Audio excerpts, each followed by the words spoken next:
മൂന്നാം മോദി സർക്കാരിന്റെ ആദ്യ ബജറ്റിലും കേരളത്തെ അവഗണിച്ചുവെന്ന് കോൺഗ്രസ് നേതാവ് Kodikunnil Suresh M P one India മലയാളത്തോട്. കഴിഞ്ഞ 10 വർഷത്തെ നരേന്ദ്രമോദി സർക്കാർ കേരളത്തോട് കാണിക്കുന്ന ക്രൂരമായ അവഗണനയാണ് ഈ ബജറ്റിലും പ്രകടമായതെന്ന് കൊടിക്കുന്നിൽ സുരേഷ് ചൂണ്ടിക്കാണിക്കുന്നു. കേരളത്തോട് കേന്ദ്രത്തിന് ചിറ്റമ്മ നയമാണെന്നും അദ്ദേഹം ആരോപിക്കുന്നു. ധനമന്ത്രി നിർമ്മല സീതാരാമൻ ഇന്ന് പാർലമെന്റിൽ നടത്തിയ 1.5 മണിക്കൂർ ബജറ്റ് പ്രസംഗത്തിൽ കേരളം എന്ന പേരുപോലും ഉച്ചരിക്കുവാൻ കൂട്ടാക്കിയില്ല.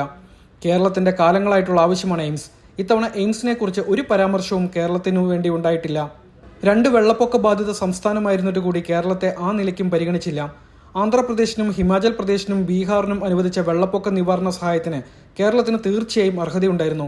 എന്നാൽ കേരളത്തിന്റെ ആവശ്യങ്ങളോട് മുഖം തിരിക്കുന്ന നടപടിയാണ് കേന്ദ്ര സർക്കാരിന്റെ ഭാഗത്തുനിന്നും ഉണ്ടായിരിക്കുന്നത്.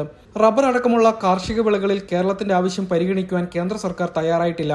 റെയിൽവേ, ഹൈവേ വികസനം തുടങ്ങിയ കേരളത്തിന്റെ അടിസ്ഥാന ആവശ്യങ്ങൾ പോലും പരിഗണിച്ചില്ല. അതേസമയം ബീഹാറിനും ആന്ധ്രാപ്രദേശിനും ബജറ്റിൽ വാരിക്കോരി പുതിയ പദ്ധതികളും പ്രഖ്യാപനങ്ങളും ഉണ്ടായി.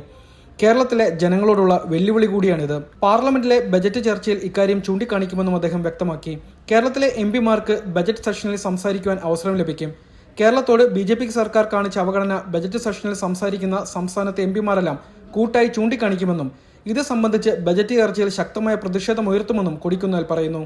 പ്രളയം ദുരിതം നേടാനുള്ള സഹായ പദ്ധതികൾ പ്രഖ്യാപിച്ചപ്പോൾ ബീഹാർ, അസം, ഹിമാചൽ, സിക്കിം തുടങ്ങിയ സംസ്ഥാനങ്ങളെ മാത്രമാണ് പദ്ധതിക്കായി കേന്ദ്ര സർക്കാർ പരിഗണിച്ചത്. അടുത്ത കാലത്തായി കേരളം വലിയ രീതിയിലുള്ള പ്രളയക്കെടുതികൾ നേരിട്ടുകൊണ്ടിരിക്കുകയാണ്. എന്നാൽ കേരളത്തെ ബജറ്റിൽ കേന്ദ്രം പരിഗണിച്ചില്ല. പ്രളയ ദുരിതം നേരിടുവാൻ ബീഹാറിന് 11,500 കോടിയുടെ സഹായമാണ് പ്രഖ്യാപിച്ചത്. കേരളത്തിന്റെ ചിരകാല ആവശ്യമായ എയിംസ് തത്വത്തിൽ ധാരണയായതാണെങ്കിലും ഇത്തവണ അത് സംബന്ധിച്ച പരാമർശം പോലുമില്ല.